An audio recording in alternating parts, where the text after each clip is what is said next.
বন্ধুরা, তোমরা কে কে মাছের তেলের চচ্চড়ি খেতে ভালোবাসো অবশ্যই কমেন্ট করে জানিও।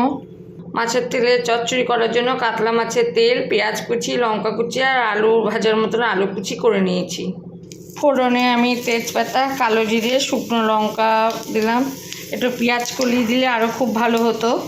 প্রথমে আলু পেঁয়াজ দিয়ে দিতে হবে, নুন হলুদ দিয়ে দিতে হবে।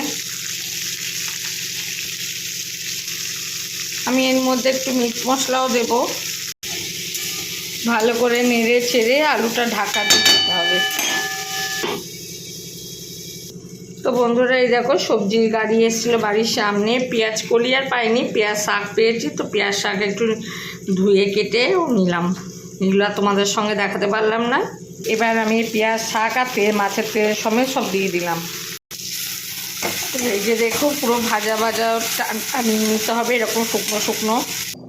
তো মাছের তেল চচ্চড়ি আমার রেডি। তোমাদের কেমন লাগলো অবশ্যই লাইক কমেন্ট করে জানিও।